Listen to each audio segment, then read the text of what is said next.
Design Review Panel meeting. This is our first item on a busy afternoon. We have 160 King Street East in Hamilton. I am Edward Winter, the host of the meeting, but panel member Jennifer Mallard will chair this meeting.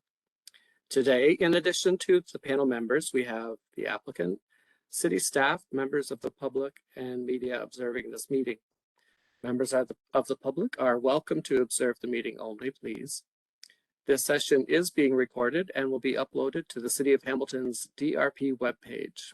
And lastly, a reminder to our panelists, please keep your microphones muted while you're not speaking. Thank you, Jennifer. Please begin when you're ready. Good afternoon, everyone.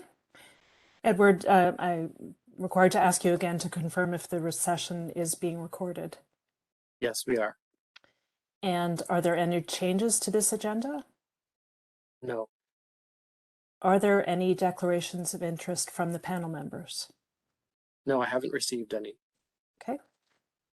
So on the agenda today is the review of 160 King Street East. The lead planner on the file is Jennifer Allen. Good afternoon, Jennifer. We're ready for your presentation, and please keep your presentation under 10 minutes. Thanks, Jennifer. Share my screen. Oops.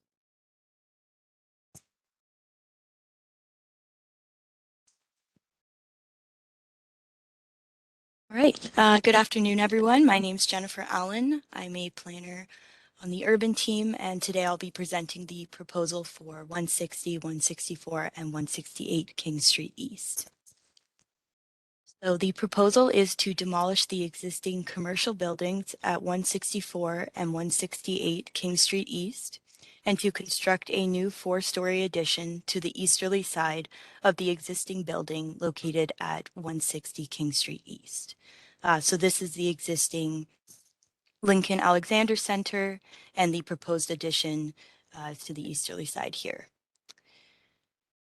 So the subject property is located at the south side of King Street East between Catherine Street South and Walnut Street South. In the surrounding area, there are various commercial and mixed-use buildings along King Street East, as well as a 12-story commercial building directly west of the subject lands and a 14-story mixed-use building to the south. There's also a surface parking lot to the south as well. And there is also a assumed city alleyway directly south of the lands going. So this is the view of the site looking south from King Street East. So this is the existing building and the 2 commercial buildings that are proposed to be demolished. This is the view of the rear of the site looking north from Main Street East. This is the view of the subject lands as well as the surrounding area looking west on King Street East. And another view looking west on King Street East. This is a view of the site and the surrounding area looking southeast on King Street East. And a view looking east on King Street East. And lastly, this is the view looking north on King Street East, kind of directly from the subject property. This is the proposed site plan of the proposed addition. So this is King Street East, and the proposed addition would pretty much go to the entire property line. And then this is the ground floor plan of the proposal. This is the east elevation, so the front elevation fronting onto King Street East. And then the west elevation, so looking from the rear. These are renderings of the front and then renderings of the rear. So the subject lands are identified as Downtown Urban Growth Center on Schedule E of the Urban Hamilton Official Plan, and they are designated as Downtown Mixed Use Area on Schedule E1. So some of the major policy themes would be for the Downtown Urban Growth Center to be the preeminent node in Hamilton due to its scale, density, range of uses, function, and identity, and shall be designed with a strong pedestrian focus to create a comfortable and animated pedestrian environment. In the downtown mixed-use area, it shall serve as a central focus for the city by creating a sense of place, and increasing the number of people who work and live in downtown shall enhance the day and night activity and contribute to the planned function as a vibrant people place. Some of the urban design policies are respecting existing character, development patterns, built form, and landscapes, promoting quality design consistent with the locale and surrounding environment, contributing to the character and ambiance of the community through appropriate design of streetscapes and amenity areas. New development on pedestrian-focused streets shall enhance pedestrian comfort and street activity, complementing the existing massing patterns, rhythm, character, color, and surrounding context. And buildings shall generally be situated close to and oriented to the street. So the subject lands are also located within the downtown Hamilton secondary plan area. They are designated as downtown mixed use with a pedestrian focus. The subject lands are also registered as a non-designated property on the city's register of properties of cultural heritage value or interest. Some of the major policy themes in urban design policies for the downtown Hamilton secondary plan include pedestrian-focused streets are intended to cater to the pedestrian by creating a comfortable, active, and visually stimulating walking environment. Development shall be masked to frame the streets in a way that respects and supports the adjacent street proportions and maintains a complete street wall. Development shall be compatible with the context of the surrounding neighborhood and with on-site and adjacent cultural heritage resources. Development shall contribute to high-quality spaces with the surrounding public realm and within the building themselves. The articulation of facades shall retain a similar rhythm and scale to the street front shops in its surrounding. So the subject lands are zoned downtown mixed use pedestrian focus D2 H21 zone, which permits a place of assembly as well as a place of worship above the ground floor. A minimum building height of 11 meters is required, and a maximum building height of 44 meters is permitted as per Schedule F, Special Figure 1. So the specific areas of discussion today are: does the proposal conserve and respect the existing built heritage features of the area? Does the proposal use materials that are consistent and compatible with the surrounding context? And does the proposal contribute to the character and ambiance of the community through appropriate design of streetscapes and amenity areas? So that concludes my presentation. Thank you for listening. Thank you, Jennifer. We're now ready for the consultant to provide additional information. Again, please keep your presentation to under 10 minutes. Thank you very much. I'm David Parker, the architect of the project. I will share my screen.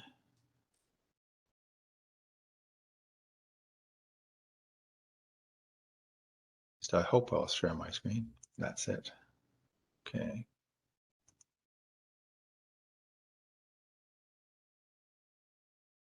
So are you seeing the screen? Yep. Good, thank you. I'll just go slideshow here. Okay. Jennifer basically showed most of the, many of the diagrams already and images, but I'll go through that. Basically, this project is proposed for the Philpott Memorial Church, which has been in existence for well over 100 years in the downtown core. They're currently located at 84 York Boulevard, which is actually located within this 800 radius circle up to the basically where my cursor is, right in this area here, upper left-hand corner of the circle of the screen. They've been there for well over 100 years, and they wanted to remain in the downtown core because that's where they, that's the focus of their ministry. The church purchased the existing Lincoln Alexander Center at 160 King Street Again, it's located next to the Effort Trust, which is now the St. Joseph's Satellite Healthcare Center, between Catherine Street and Walnut Street, and right across from the junction of Mary Street. On the right-hand side, the yellow indicates the existing Lincoln Alexander Center, the orange, the two existing old buildings that will be removed and replaced with a 4-story addition to the existing LAC building. This is an image of the 2 buildings, or the 3 buildings that are part of the development.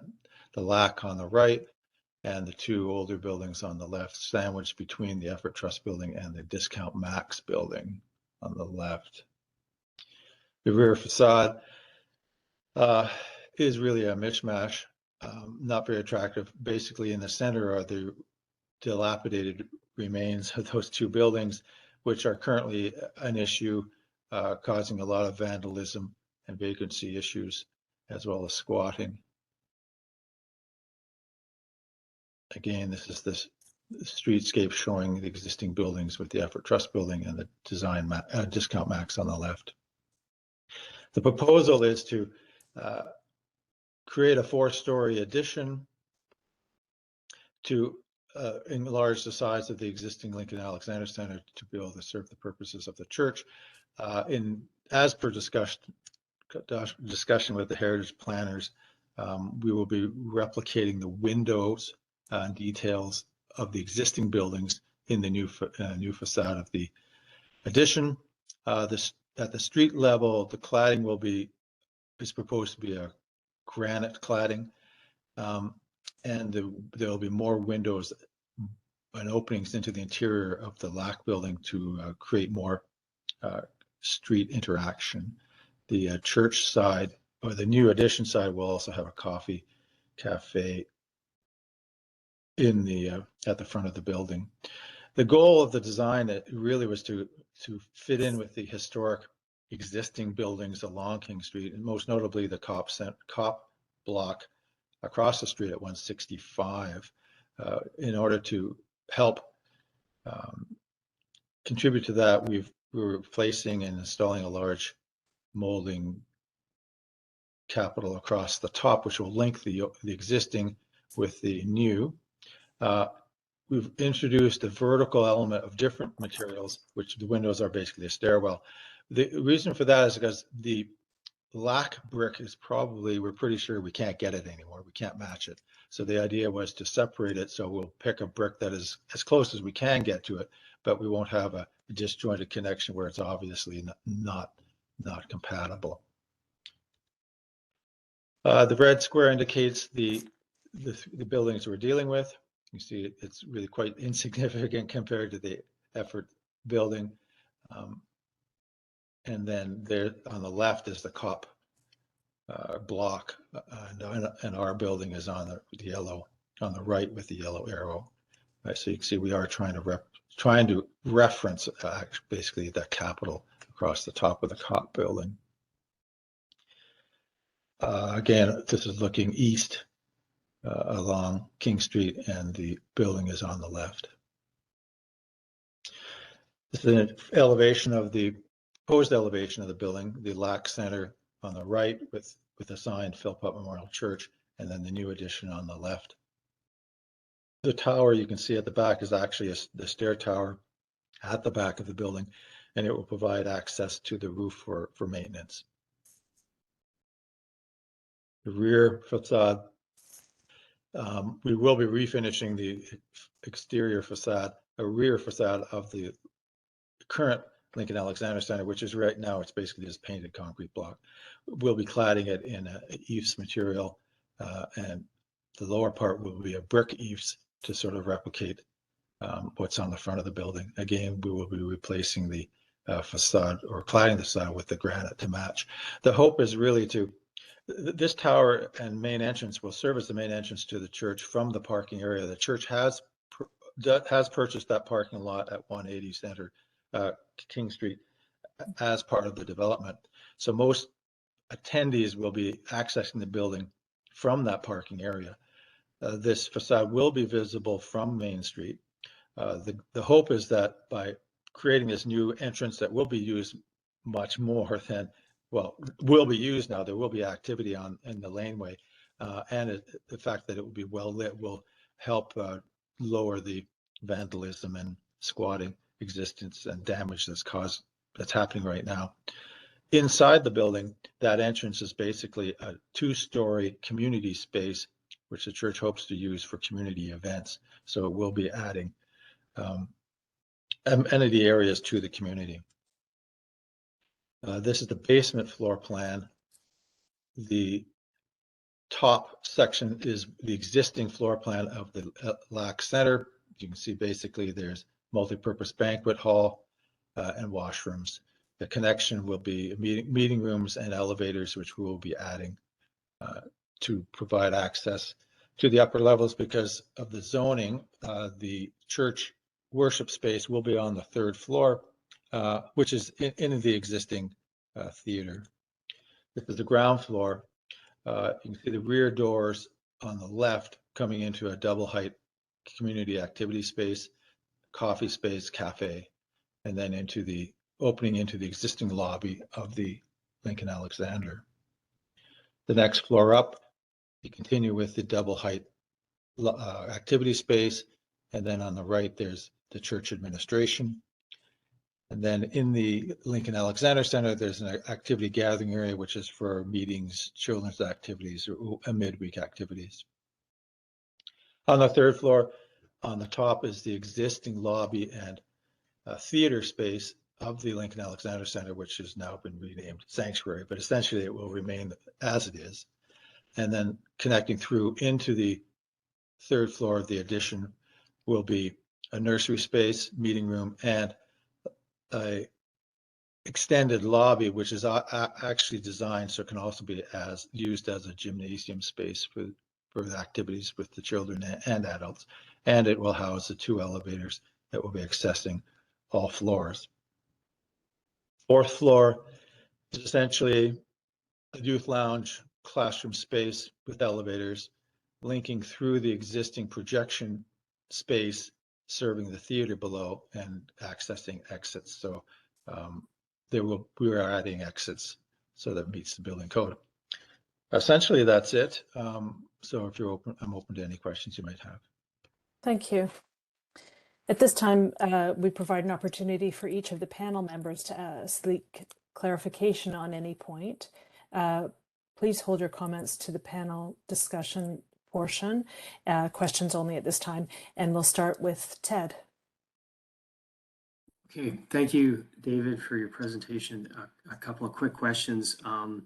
Trees, I noticed on your landscape plan, or rather in your renderings, you're showing some trees on the rear of the building. In street view, there's a beautiful, healthy tree in front of the new development, which I don't see being replaced in the landscape plan. Can you tell us about that? Yeah, sorry, that was just something we missed. We have no intention of changing any of the planting that's on the street right now. So if there's the mature tree will be protected? Yes, that's what would be the goal. And how about out back? Is the intent to have trees out there? We did submit a landscape plan. There's a very small area that's actually available for landscaping. We have indicated a couple of trees and some shrubberies, but most of it is paving, and there's an electrical transformer out there and exit stairs from the existing buildings. So, but we have shown a small area of landscaping at the back. Right. Oh, and I see that now. Okay. And that leads into my next question. Are both the main entrances on the front and the rear fully accessible? Is that a ramp that I see, or at a lower level? Yes, they will be. Everything's fully accessible in the building. Actually, we're currently looking at a ramp, but we're going to relocate that into the interior because there is a 2-foot differential between King Street and the parking at the back. In reconsidering it, we realize it's probably better not to have a ramp and a sunken entrance at the rear. So we'll be incorporating. You'll come in at grade, and then there'll be a ramp and steps down into the activity center. And last question, can you explain the materials and the approach to that around the building? Particularly interested in what that granite is, what the brick is. Is there any reclaimed brick? and ephes look brick. How and why is that used? Okay. For the front, we're retaining the existing brick on the Lincoln Alexander Center. It was built in the early 70s. We're pretty sure we won't be able to match it. So we will try to use the brick that's very similar to it as close as we can on the new addition. But because they won't match, we're introducing a vertical element that would be an ephes system to separate the two. At the ground level, we're proposing a polished granite facade paneling, which is a little easier to keep clean than the brick, and it's lighter, creating a lighter feel for the street. And we're also introducing some more windows in the Lincoln Alexander facade to open up that lobby space to the street. On the back, at this point, we're proposing refacing the back of the Lincoln Alexander Center with eaves insulation system, and part of that will be a brick look to try to replicate the front, but because it is eaves on the existing building, we're going with that brick look, and we're proposing the same look on the back of the building above the ground floor. The ground floor would be polished granite, similar to what's being proposed for the King Street facade, but above that, we would be going with a brick look eaves. Thank you. And I lied, one last question. Is the cafe open to the public, and are you designing it with that intent in mind? At this point, that hasn't been decided by the church. It is a management issue. It's certainly going to be available during events that are happening there. But I think at this point, probably the church is not thinking of it as as something that would be operational at all times. But they haven't really decided at this point, as far as I know. Thank you. Over to Eldon. Do you have any questions?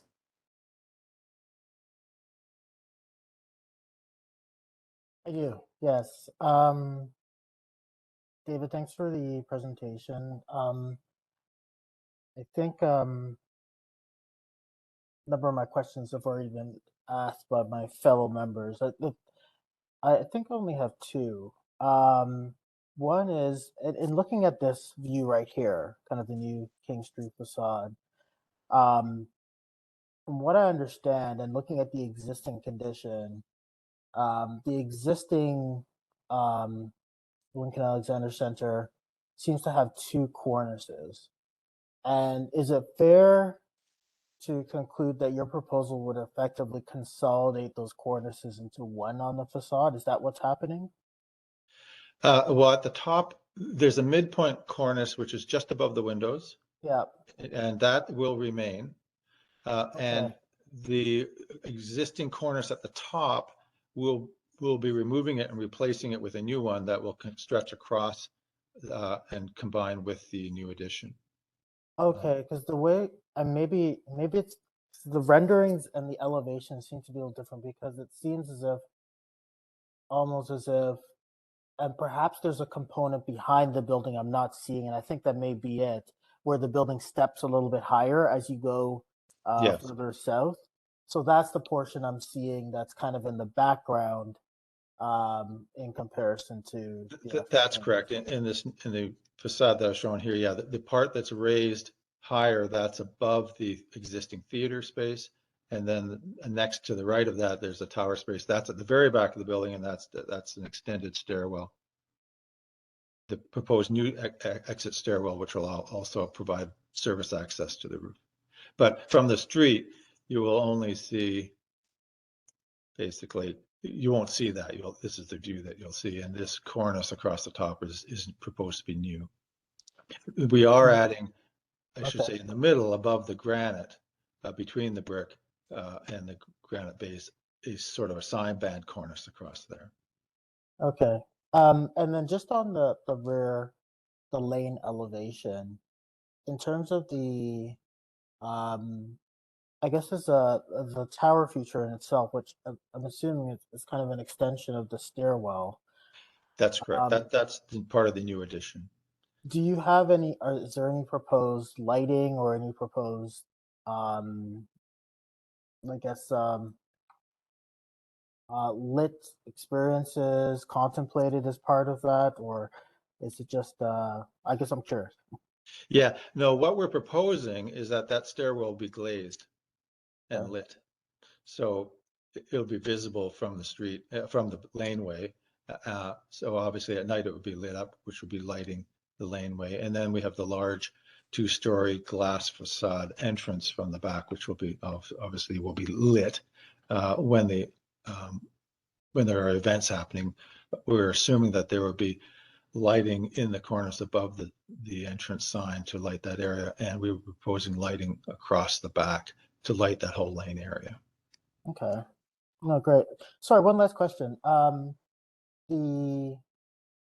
I guess, is there any component of the proposal that retains the name Lincoln Alexander Center, or does that just disappear?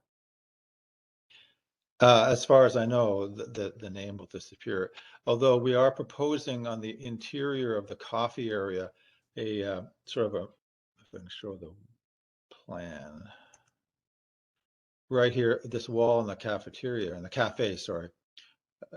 We're proposing a mural on that wall, which would sort of give the history of the streetscape that's there. Will emphasize some of the historic buildings surrounding it, and I assume we could have original photos or images of the Lincoln Alexander Center, which originally was, of course, an Odeon theater. And to support that panel or that mural, we're proposing removing or reusing, there's a couple of stone corbels that are supporting the firewalls that extend up the sides and up the middle of the existing buildings that are going to be removed. They're kind of sculpted and curved. We're going to relocate them into the inside, mount them on that wall, and they would support a shelf, which would sort of visually support the mural, historic mural that we're proposing to add on the inside. Thank you, David. Jennifer, those are my questions. Thanks, Heldon. Dana, do you have any questions? No, all my questions have been answered this time. Okay, over to Joey. Thanks, Jennifer, and thanks, David and Jennifer, for your presentation. I have a few questions. One is about the existing heritage buildings. There was a structural assessment undertaken. I'm just wondering if there was a structural analysis undertaken subsequent to the assessment. Yes, there was a structural review of the building taken, as well as the heritage impact assessment. And was there more? Sorry. Yeah, sorry. Was there more detail? I've gone through the assessment. Right. Was there more detailed analysis subsequent to the assessment? No, Okay. That's all that was done.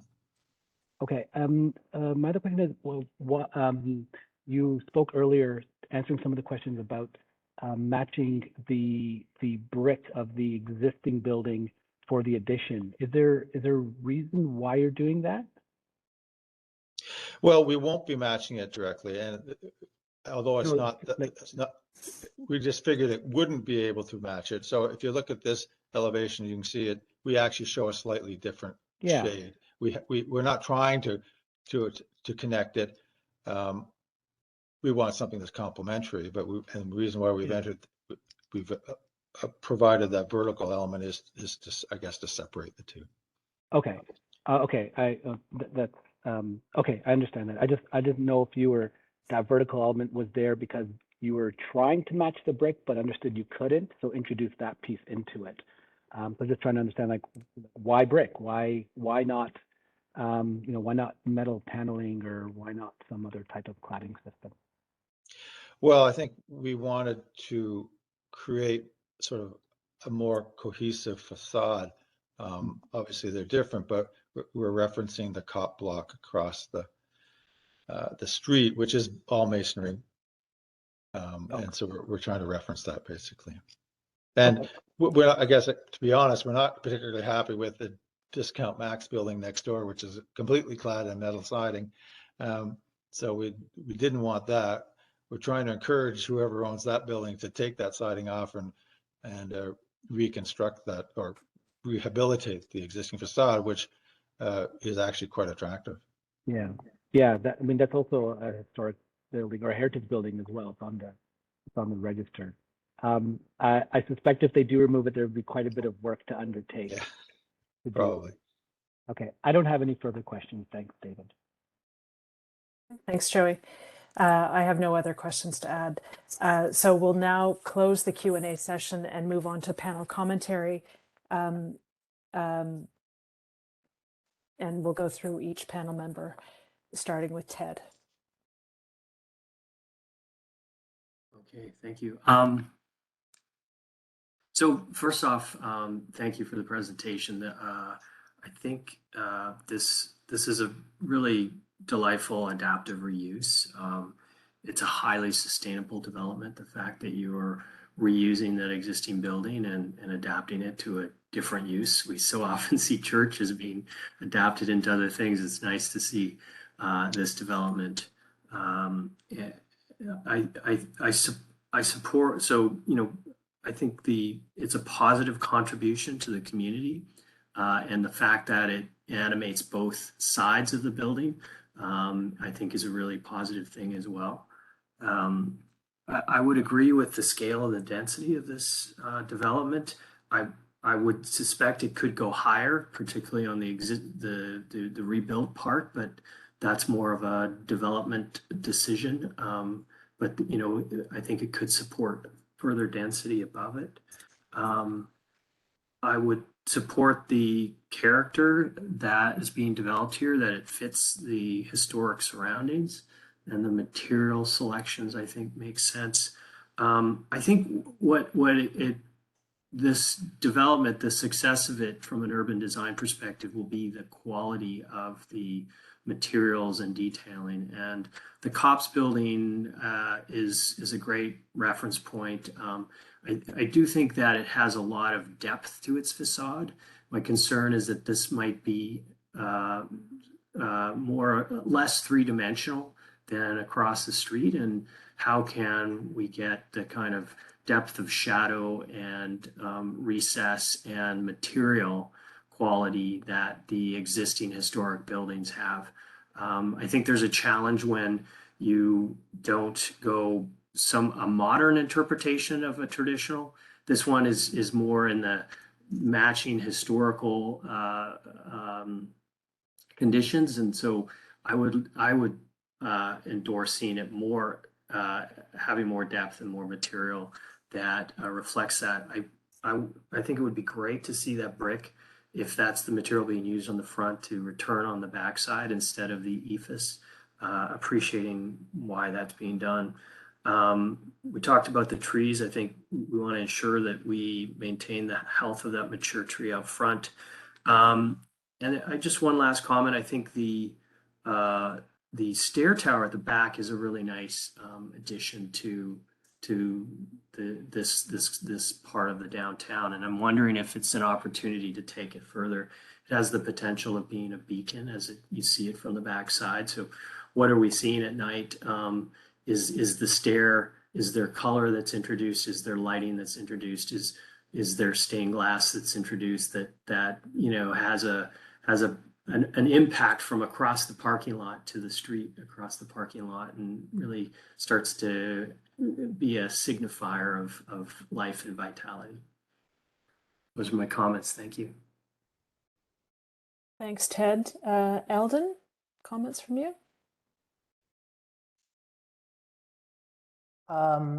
Thank you for the presentation. Oh my gosh, I just realized my video is not even showing. My apologies.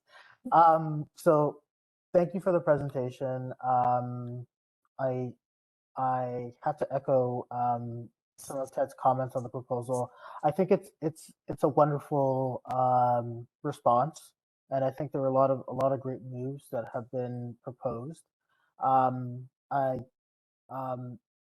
Even looking at that rear facade and what was mentioned as it related to kind of that centerpiece, and even thinking about the stained glass, like I was as Ted was speaking to it, I was thinking of the Cologne Cathedral, and that, you know, that kind of like post World War II response where they did that pixelated stained glass. I think there's something, whether it's glass treatment or whether it's light treatment, that really kind of speaks, that would help speak to what you were seeking in your design, which is animation of that laneway and enhancement of that space and discouragement of negative activity within the area through kind of I guess readapting and animating that area. So I'd encourage you to think about that because I think it is a wonderful component, albeit at the back, but recognizing that a lot of a lot of the church's patrons will be coming to that way. Other than that, I had no further comments.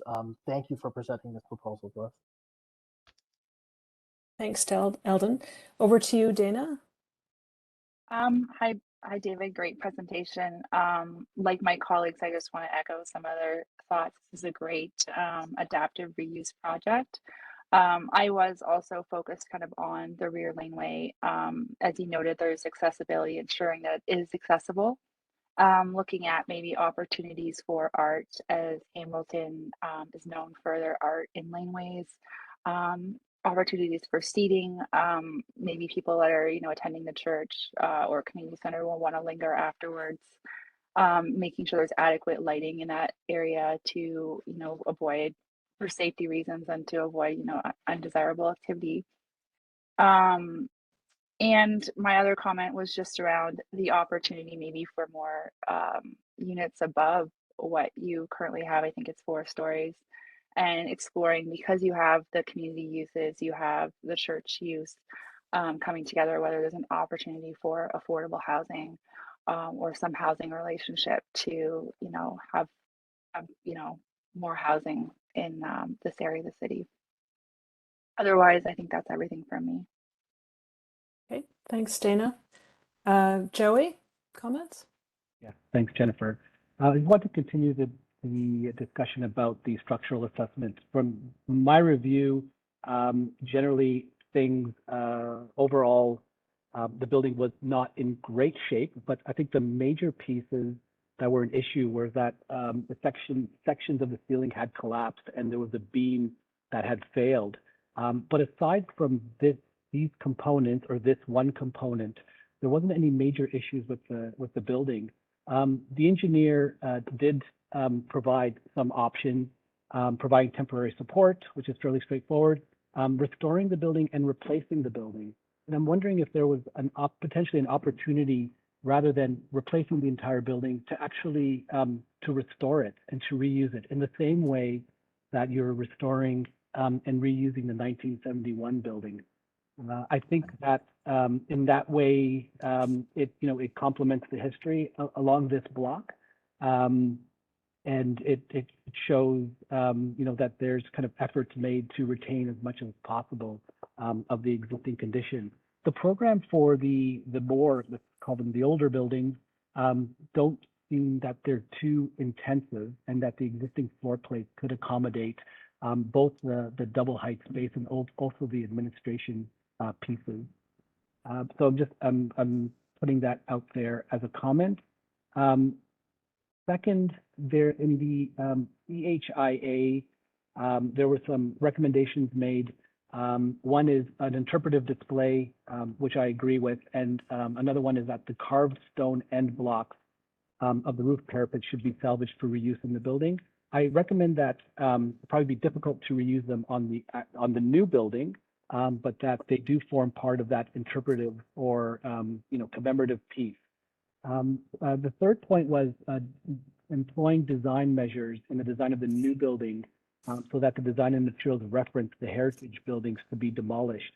I'm wondering, is that, maybe another question, David, was that the reason why, was that the main decision to move forward with the design that's been proposed for the addition? Sorry, what's the question again? Well, the CHIA is recommending that the new addition references the heritage buildings that are there. Is that the reason why there was a decision made to go with the composition, with the style and the detailing that you did for the new addition? Well, the windows, it was I guess the comment was that if we could preserve or reuse the window style, then we'd be referencing the old building. So that's why we've used that style of window on the facade, which is the punched individual windows, which are different from the existing Lincoln Alexander. So yeah, I mean, that's why we went with that. We did look at preserving some way of preserving the front facades, but it reduced the usable area significantly, and the floor plates of the existing building don't match the elevations of the floor plates of the Lincoln Alexander at all. Okay. So there's really no way to incorporate the two. Okay. There was a comment about more depth to the facade. The problem is with the Lincoln Alexander, we're dealing with that, which is a very flat facade. Yeah. And we didn't, and of course, from a budget point of view, we didn't want to do too many dramatic changes to that building. So that's why we've kept it, flatter. Yeah. Okay. I think that makes sense. So I think it was less a structural decision and more a programmatic one. So I think I have some modest design suggestions on the front facade. There's when we do look at heritage buildings and how to and conservation strategies, we also try to distinguish we try to distinguish the new pieces from the existing pieces. In this case, it seems like you're doing the opposite to that. You're trying to kind of mesh the addition, which is referencing the heritage building, with the 1971 piece, rather than sort of making them both distinct. So I'm wondering if there's a way to, and maybe it's as simple as leaving the 1971 building intact with the brick base, with the subtle upper cornice as is, and then allowing the addition to kind of do its own thing. Or maybe it's more of a contemporary piece. Maybe it doesn't have doesn't take its cues from heritage details and materials, or maybe it's something completely different but still tied together internally through the programming. So I think I'm going to make that recommendation. I think the rear facade actually works quite well in doing that in some ways. I think the tower there that separating the two pieces works quite well. It distinguishes the massing. Also, I'm finding that there's more sort of, almost like a more public presence with the rear facade than there is with the front facade.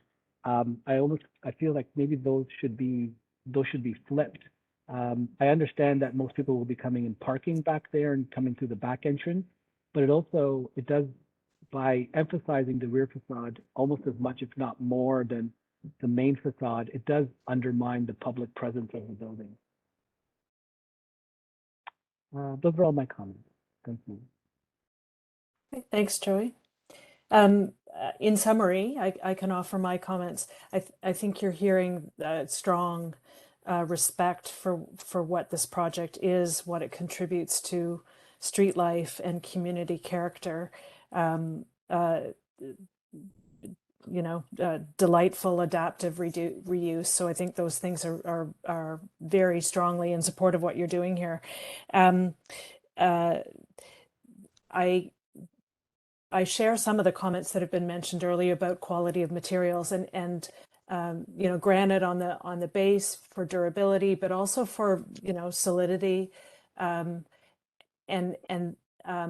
that against the proposal of using eaves on the back is a bit of a struggle for me. I think brick is brick and eaves is eaves, and brick look eaves might be a compromise to what other materials could be possible. Color and texture and warmth could be achieved with all sorts of things. I echo Joey's comments about the rear facade in it being sort of more publicly welcoming. The vertical element with the windows on the stair tower providing light and a beacon, both for safety but also for a visual signal of what this building is about is really successful. And I wonder if the same thing, and I think Joey, you said this similarly too, if the same thing could be used on the front facade, at that transitional element that's gray that we see here on the screen could be a modern piece that bridges the 1970s existing building to the finer texture of the addition on the left there. It would break that cornice, but I think making a bit of a grander gesture there might be successful. The vertical piece that's there to me now speaks of entry because it's such a signal, but the entries are to either side of it. So I think what you've done on the back with that vertical thing being a beacon and the signal of what's inside is really successful. I think it comes down to quality of materials and how you use them, but generally very supportive and an enjoyable submission for us to review. So we can now provide you an opportunity to respond to any of these comments or questions. Thank you very much. No, I really appreciate your comments, and I will admit it was a struggle to come up with an addition that the Heritage Committee was happy with. I personally like the idea of repeating the existing window style and sort of the repetition of it. I like that and the pattern of it. I like your idea. I'm quite intrigued with the idea of maybe that central vertical element be more modernized on the outside to sort of reflect the stair tower at the back. I think that's an interesting idea. It would certainly add a contemporary element to the facade that's not there now. And it could be a lit glass element that would also animate the facade more at night. So you'd have that on both sides of the building. I quite like that idea.